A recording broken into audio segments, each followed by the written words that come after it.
रांची। आज से स्वास्थ्य सुरक्षा सप्ताह में सख्ती बढ़ाए जाने के बाद सूबे में सियासत भी गर्मा गई है। बीजेपी प्रदेश प्रवक्ता प्रदीप सिन्हा ने कहा है कि नई बंदिशों से आम लोगों को परेशान नहीं किया जाना चाहिए। उन्होंने आरोप लगाया कि कोरोना संक्रमण को रोक पाने में सरकार विफल रही है और जन स्वास्थ्य सुरक्षा के नाम पर समय समय पर नए हथकंडे अपना रही है सरकार। वहीं सत्ता पक्ष ने बीजेपी के आरोप पर पलटवार किया है। जेएमएम ने कहा है कि सरकार के सख्ती के परिणाम आने लगे हैं।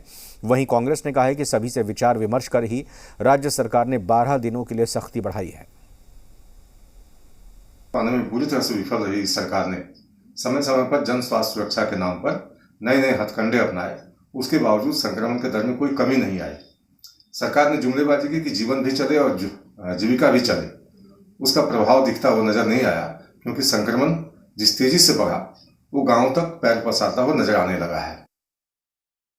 सरकार ने निर्णय लिया कि हम बहुत जल्द से जल्द इस महामारी पर, इस संक्रमण पर हम काबू पाएं और अधिकारियों पदाधिकारियों के साथ में माननीय मुख्यमंत्री ने बैठक की, उनकी भी राय ली और उनके राय के उपरांत उन्होंने बहुत स्पष्ट शब्दों में इस राज्य के लोगों से आग्रह किया कि ये जो 16 तारीख से लेकर के 27 तारीख तक ये जो सप्ताह हम मनाएंगे, उस सप्ताह में कुछ सख्तियां बरती जाएंगी और उस सख्तियों का लोग अनुपालन करेंगे। जिनको भी बहुत ज़रूरी होगा वो ई पास के द्वारा आप अपने काम को कर सकते हैं।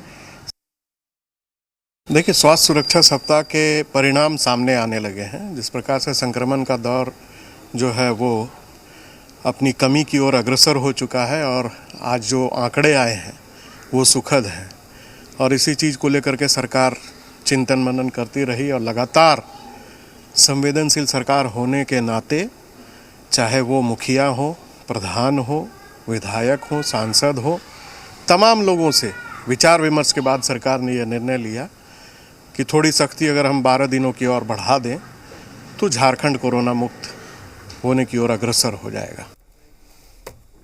कुमार चंदन से आइए बात करते हैं। रांची से हमारे सहयोगी जुड़ रहे हैं।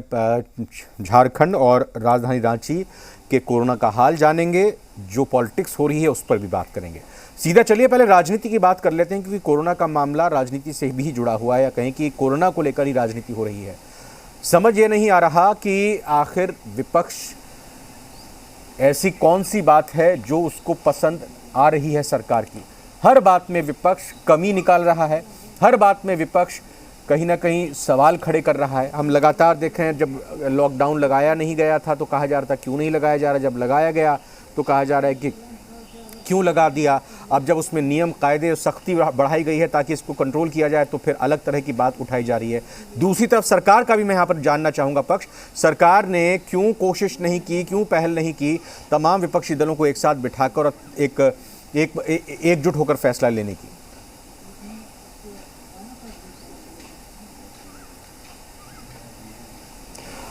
देखिए, जो स्वास्थ्य सुरक्षा सप्ताह का आज जो सख्ती आज से लागू हुआ है, तो इसे पहले ही मुख्यमंत्री के स्तर पे आपदा विभाग की बैठक हुई और इसमें तय किया गया कि तो 16 तारीख से सख्ती वाले हालात होंगे, ई पास लेने होंगे, बाहर निकलने के लिए बसों की आवाजाही बंद होगी।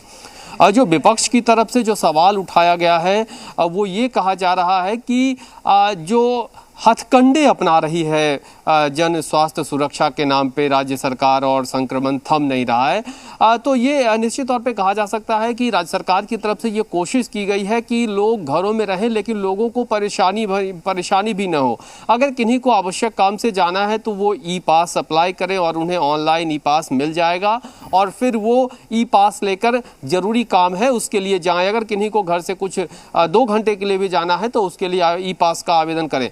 लेकिन सवाल ये उठाया जा रहा है कि वैसे लोग जो सब्जी बेचने वाले हैं, बाकी ऐसे लोग हैं जो जाते हैं, वो ई पास कैसे अप्लाई करेंगे। कुछ लोगों की ये शिकायत है कि ई पास के लिए अप्लाई कर रहे हैं लेकिन उनको मिल नहीं पा रहा, आ नहीं पा रहा ऑनलाइन। ऐसे तरह तरह की शिकायतें आ रही हैं। हालांकि सत्ताधारी दल के लोगों का ये भी कहना है कि समय समय पर सरकार ने जो गाइडलाइन जारी की है और अगर उसमें कुछ कमी बेसी रही है तो फिर उसको संशोधित भी किया गया है, उसको व्यवस्था में और बेहतर कैसे किया जा सकता है वो किया जा रहा है। सबसे इंपॉर्टेंट है कि क्या जो लॉकडाउन जैसे हालात लगाए गए उसके बाद से झारखंड में संक्रमण के रफ्तार में कमी आई है, तो इसमें कहीं कोई दो राय नहीं है कि संक्रमण के रफ्तार में कमी आई है। आज अगर पिछले 24 घंटे के आंकड़े राजधानी रांची के देखें तो 500 या उससे नीचे अगर हैं, या फिर पूरे झारखंड के आंकड़े 4000 के नीचे अगर संक्रमितों के हैं, मौत के आंकड़े अगर 100 से नीचे हैं, 70 के आसपास है, तो ये बताता है कि संक्रमण की रफ्तार पे ब्रेक लगाने की दिशा में जो